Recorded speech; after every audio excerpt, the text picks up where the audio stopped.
우리는 끊임없는 불안감과 불확실성이라는 달걀 껍데기에 쌓인 병아리가 되고 그 안에 살면서 껍데기를 통해서만 세상을 봅니다. 진짜 세상과는 떨어져 있는 채로 말입니다.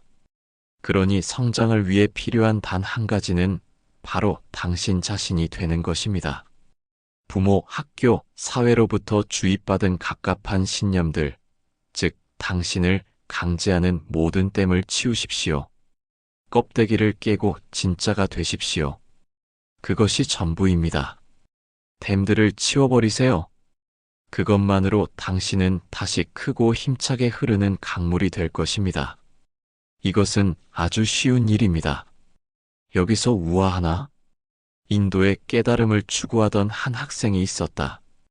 가족을 떠나 구루를 찾아 헤매던 그는 한 구루를 찾아가서 어떻게 해야 깨달음에 도달하는지를 물었다. 구루는 말했다.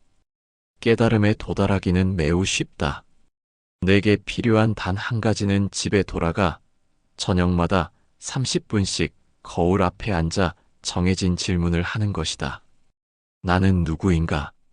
나는 누구인가? 나는 누구인가? 그 학생은 놀라 말했다. 그렇게 간단할 리가 없어요. 구루는 대답했다. 아니다. 그것은 정말 간단하다. 그러나 내가 다른 의견을 듣고 싶다면 길 건너편에 사는 다른 구루에게 가서 물어보거라. 그 학생은 말했다. 정말 고맙습니다. 그렇게 하겠습니다. 그래서 그 학생은 다른 구루에게 가서 같은 질문을 했다. 두 번째 구루는 대답했다. 그것은 매우 어렵고 시간이 오래 걸릴 것이다. 너는 한 마음을 가진 동료와 공동체에 살면서 아무 대가 없이 열심히 일해야 한다. 그 학생은 매우 신이 났다. 이 구루의 철학은 진정한 깨달음에 도달하는 독특한 수행법으로서 전혀 모순이 없어 보였다. 그는 지금껏 깨달음을 얻는 것은 어려운 일이라고 항상 들어왔기 때문이다. 구루는 그에게 공동체에서 비어있는 딱 하나의 일자리가 외양간 청소라고 말했다. 그리고 깨달음에 도달하려는 그의 의지가 정말 신실하다면 그에게 배설물을 치우고 외양간을 깨끗이 유지하는 역할을 맡기겠다고 했다. 그는 구루의 제안을 받아들였으며 드디어 자신이 올바른 길에 들어섰다고 느꼈다. 그러나 배설물을 치우고 외양간 청소를 한 지 5해가 지나자 그는 다시 의기소침해지고 마음이 급해졌다. 그는 구루에게 가서 말했다. 존경하는 스승님, 저는 5년간 공동체에서 가장 험한 일을 하며 성심성의껏 당신께 봉사했습니다. 하루도 빠지지 않고 일했고 절대 불평하지도 않았습니다. 이제는 제가 깨달음에 도달할 때가 됐다고 생각하지 않으십니까? 구루는 말했다. 그래. 이제 준비가 된 것 같구나. 이제 내가 해야 할 일은 집에 돌아가 저녁마다 30분씩 거울 앞에 앉아 정해진 질문을 하는 것이다. 나는 누구인가? 나는 누구인가? 나는 누구인가? 그는 놀라서 다시 물었다. 죄송하오나 다시 한번 말씀해 주십시오. 그것은 이 길 건너편에 사는 다른 구루에게서 5년 전에도 들었던 말입니다. 구루는 대답했다. 그래, 그의 말이 맞다. 모든 사람은 귀중한 다이아몬드와 같습니다. 그러나 시간이 좀 지나면 먼지에 뒤덮입니다. 먼지 아래에 무엇이 있는지를 꿰뚫어 보기란 쉽지 않지요. 그러나 그 먼지를 닦아내기만 하면 당신은 이 놀라운 보석이 찬란한 빛을 다시 반짝이게 할 수 있습니다. 사람들은 강요된 신념에 깊이 젖어서 자신의 본성이 무엇인지를 잊었습니다. 그러나 그것은 언제나 우리와 함께 있습니다.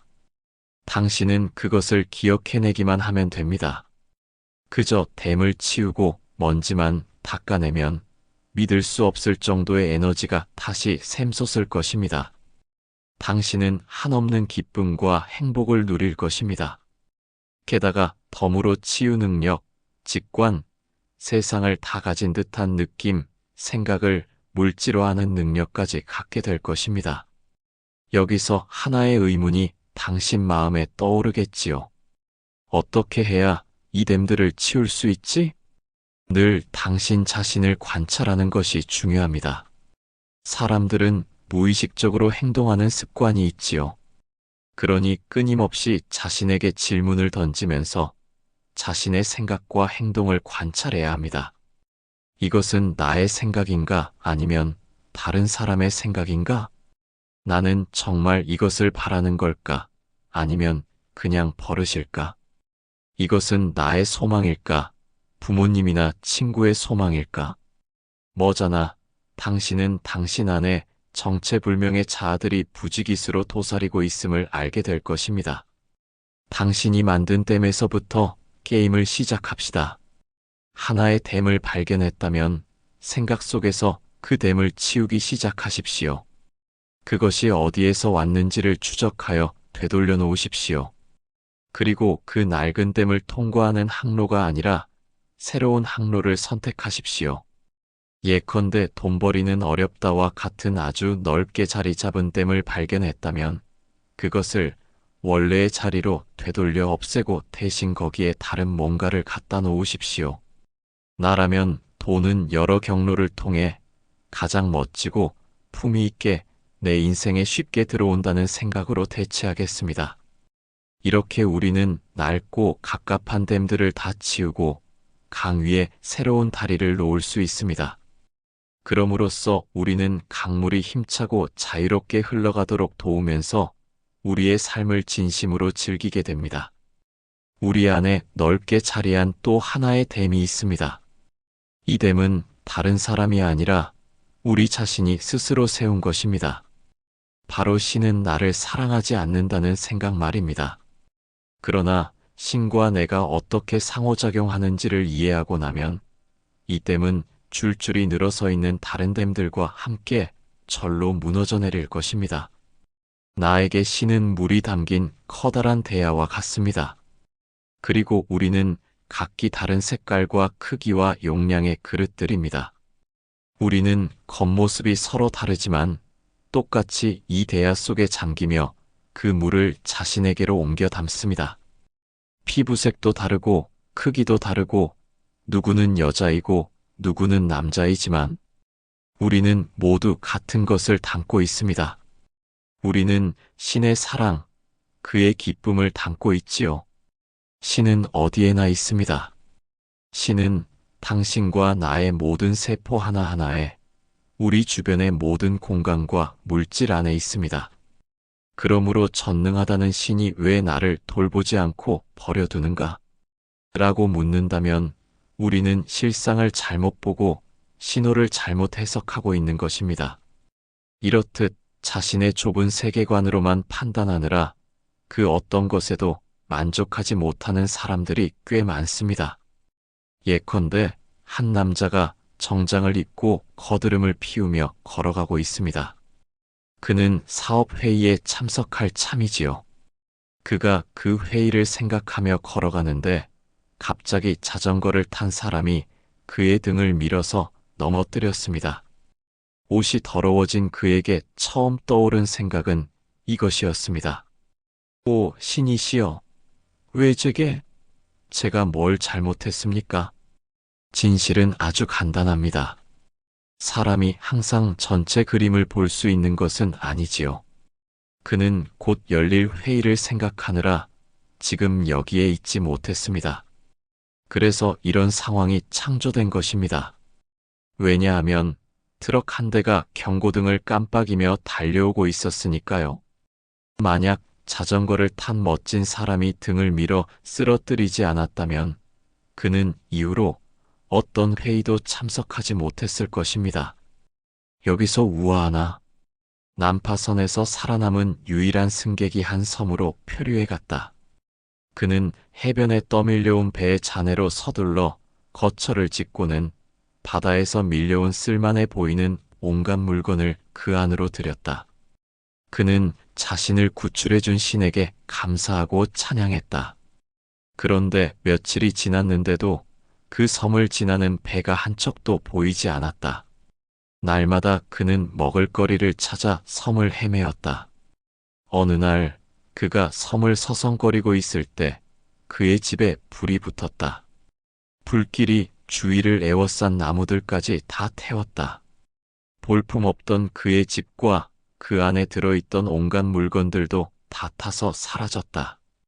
검은 연기만이 하늘로 솟아올랐다. 다 타버린 집을 보고서 불쌍한 그 남자는 하늘을 향해 외쳤다. 어떻게 이럴 수가 있어요? 뭐 때문에? 그는 신에 대한 믿음을 내버렸다. 그런데 그때 갑자기 들리지 않던 소리가 들렸고 배 한 척이 섬으로 다가오는 게 보였다. 그는 선원들에게 물었다. 어떻게 나를 발견했지요? 선원들이 말했다. 당신이 지핀 불길을 보았으니까요. 명상과 알아차림을 통해 행위하면 그것은 우리 세계의 폭을 넓혀주고 만물에 깃든 신을 느껴 알게끔 합니다. 그것은 신에 대한 우리의 믿음을 되살려 어떤 규칙과 표준에도 얽매이지 않았던 우리가 그저 우리 자신으로서 행복했던 오래전 어린 시절처럼 이 모든 순간을 다시 자발적이고 자유롭게 즐기도록 돕습니다. 마음속의 모든 제약을 걷어내고 우주 끝까지 넓어지라. 무한만을 당신의 유일한 한계로 삼으라. 모든 사람은 스스로 자각하고 있진 않지만 한없는 우주 그 자체입니다. 한 사람이 명상을 통해 자신의 내면으로 들어가면 그제야 비로소 자신이 얼마나 광대하고 무한한 존재인지를, 자신 안에 얼마나 많은 별과 성단이 있는지를 깨닫기 시작합니다. 그는 이런 힘을 알게 되었으므로 이제 다른 사람으로 탈바꿈합니다. 뭔가를 얻어내기 위해 누군가를 추종하지 않아도 된다는 사실을 이해하고 더 현명해지고 가벼워집니다. 그는 틀에 얽매이지 않고 지족합니다. 그는 빛이 납니다. 그의 내면이 스스로 빛을 발하기 시작합니다. 그러나 신비롭고 수수께끼로 가득한 이 무제한의 우주가 작은 나 안에 갇혀 있을 때는 우리에게 익숙한 탐욕, 질투, 얄팍한 욕구들과 관련된 많은 문제가 생겨납니다. 딴 데서 기적을 찾기를 멈추라. 대신 거울을 보고 미소 지으라. 당신이야말로 이 우주를 통틀어 가장 엄청난 기적이다. 사람들이 갖고 있는 문제의 대부분은 세상에서 가장 큰 기적이 바로 자기 자신이라는 사실을 잊어버린 데서 비롯됩니다. 우리는 기적을 찾아온 세상을 헤집고 돌아다니지요. 신성한 장소를 방문하고 구루나 선생이나 다른 누군가를 찾습니다. 이것은 단지 우리 자신이 누구인지를 잊어버렸기 때문입니다. 아침마다 거울 앞에서 당신 자신에게 미소 지으세요. 당신이 할 수 있는 가장 좋은 말을 하고 부드럽고 사랑스럽게 당신의 눈을 들여다보세요. 문제와 싸움으로 얼룩진 일상을 떠나보내고 미소 짓는 좋은 기분으로 하루를 맞고 온 우주가 행복과 사랑으로 충만하게 하는 방법은 과연 무엇일까요? 오래전 내가 아직 유명해지기 전에 나는 실험을 해봤습니다. 나는 그저 환희에 찬 기분으로 네브스키대로를 한껏 웃으며 걸었지요. 그럼으로써 수많은 사람들에게 나의 긍정적 에너지를 전염시켰습니다. 내 존재의 장안을 지나가던 사람들은 이런 상태를 알아차리고는 나와 함께 미소 짓기 시작했지요. 세상을 바꾸기란 얼마나 쉽습니까? 당신의 기분이 밖으로 드러나는 것을 겁내지 말고 그저 내면에서 환희를 느끼기만 하면 됩니다. 물론 많은 사람은 이렇게 생각하겠지요. 실실 웃는 저 얼간이 좀 봐. 하지만 사람들이 당신을 어떻게 생각하는지가 중요한가요? 중요한 것은 사람들의 웃음이고 그로써 세상이 그들의 행복한 얼굴이 내뿜는 빛과 아름다움으로 채워진다는 사실입니다.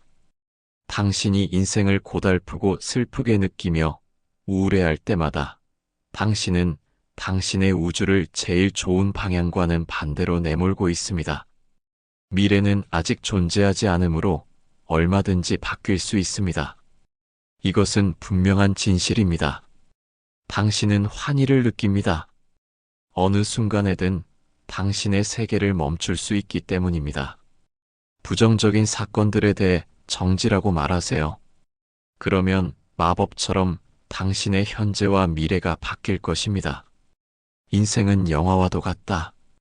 당신은 언제든 정지 단추를 눌러 더 기분 좋은 것으로 필름을 갈아 끼울 수 있다. 당신 주위의 세상은 그것에 대한 당신의 생각으로부터 비롯된 것입니다. 그러니 끊임없이 문제가 생긴다고 해서 왜 놀라십니까? 그것은 바로 당신이 당신 자신과 당신의 세상에 대해 부정적으로만 생각하기 때문인데 말이지요. 당신 자신을 관찰하고 신을 믿으세요. 신과 함께 삶을 헤쳐가세요. 환희를 느끼고 기뻐하세요. 삶의 의미를 찾으려 하지 마세요.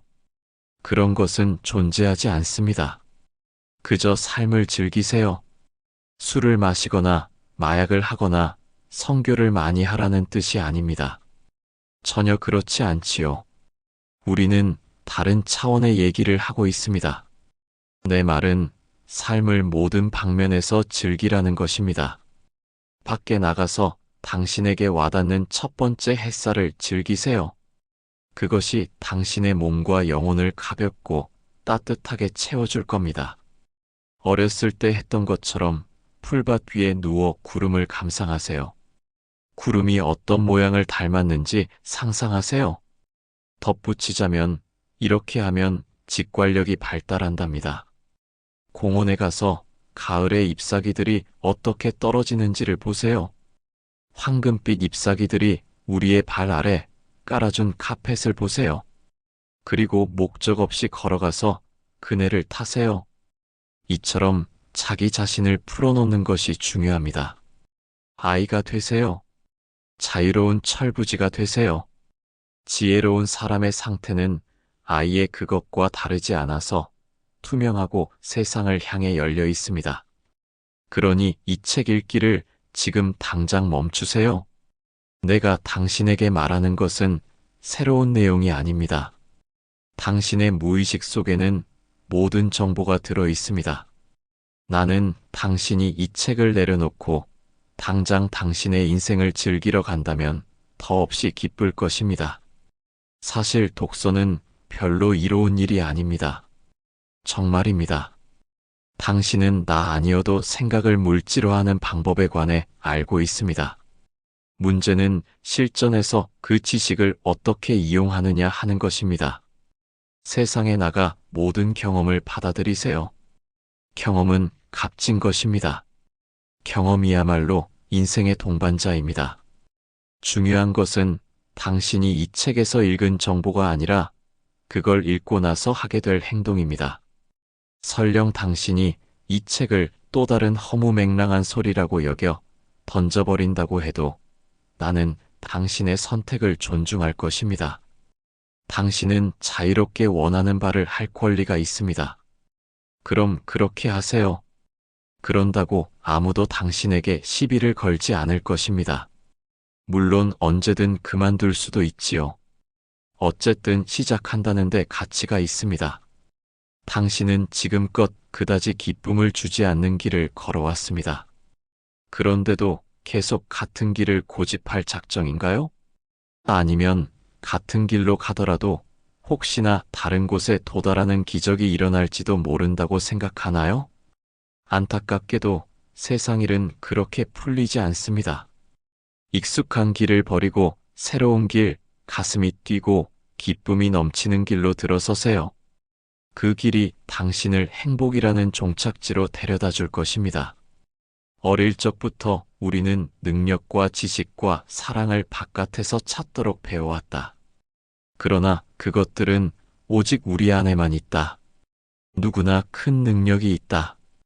당신은 그저 마음을 열고 그 사용법을 익히기만 하면 된다. 나는 바깥 세상만이 전부라고 생각하지 않는 사람들을 위해 말하고 있습니다. 사탕 껍질은 그 안에 맛있고 달콤한 사탕이 들어있을 때에만 의미가 있습니다. 껍질 그 자체는 아무것도 아니지요. 아름다운 포장지를 보고 앞다투어 손을 뻗었는데 그 안에 아무것도 없었다고 상상해 보세요. 얼마나 실망스러울까요? 우리는 눈에 보이는 것이야말로 진짜라는 생각을 주입받았습니다. 하지만 사탕을 맛보려면 포장지가 아니라 그 속의 알맹이를 씹어야 합니다. 솔직히 나 역시 여러 번이나 포장지에 집착했었고, 그로부터 세상의 이면을 깊이 들여다봐야 한다는 교훈을 얻었습니다. 겉모습 속의 영혼을 투시하는 것은 내가 그 대상의 정수를 볼 수 있게 도와주었습니다. 그때부터 나는 핵심을 파악했습니다. 사람에게 중요한 것은 겉이 아니라 속입니다. 대놓고 화를 잘 내고 공격성을 보여 우리를 겁에 질리게 하는 사람들이 있습니다. 반대로 아름다운 가면 뒤에 뭔가를 숨기고 있는 사람들도 있습니다. 하지만 나는 세상에 전적으로 악하거나 나쁜 사람은 없다는 사실을 깨달았습니다. 오직 상처받은 사람들만이 있을 뿐입니다. 우리는 주변 사람들과 서로 검붉은 생채기를 주고받으며 살아가지요. 사람은 누구나 해바라기 씨앗과 같다. 빛의 중심은 그 겉껍질 속에 있다. 나는 사람이라면 누구나 설령 당신이 비열하고 음흉하다고 여기는 사람일지라도 그의 내면에는 빛의 중심이 있다고 진심으로 믿습니다. 그 중심을 보려면 무엇보다 겉껍질을 꿰뚫고 들어가야 합니다. 나는 그가 걸치고 있는 겉껍질에는 주의를 두지 않습니다. 대신 더 깊이 파고들어서 그의 빛에 닿습니다. 그러면 그 사람은 자신이 공격적인 태도를 보였음에도 자신을 사랑해주는 누군가가 있다는 사실에 소스라치게 놀랍니다. 그때부터 그는 성장하기 시작하고 불필요한 껍질들은 이내 떨어져 나갑니다. 그냥 해보세요. 당신 또한 성공할 것입니다. 누구나 주위에 그런 사람이 적어도 한 사람은 있을 것입니다. 화를 내며 그에게 맞서기보다는 그의 정수에 다가가세요. 그러면 당신은 다른 결과를 얻을 것입니다. 당신의 주변엔 불쾌한 몇몇 사람들이 있다. 그들은 무례하고 공격적이다. 그렇다고 그들에게 똑같이 화를 되돌려주지 말라. 당신은 5분도 그들과 함께 있기가 어렵다. 그런데 그들은 그들 자신과 하루 24시간을 함께 있어야 한다. 사실 그들은 당신의 지지와 사랑이 필요한 사람들이다. 당신이 그들에게서 빛의 정수를 불러내기 시작하면 그들은 당신 곁에서 성장하기 시작합니다. 당신은 곧 당신의 인생이 온갖 색깔의 꽃으로 향기 가득한 정원과도 같음을 알게 될 것입니다. 당신 인생의 정원사가 되세요. 잡초를 뽑아내지 마세요. 대신에 그들을 아름다운 장미로 탈바꿈시키세요. 이것은 더없이 값진 일입니다. 마지막으로 이 장을 이렇게 마무리하고 싶습니다. 당신의 행복을 지체하는 유일한 회방꾼은 당신 자신이다.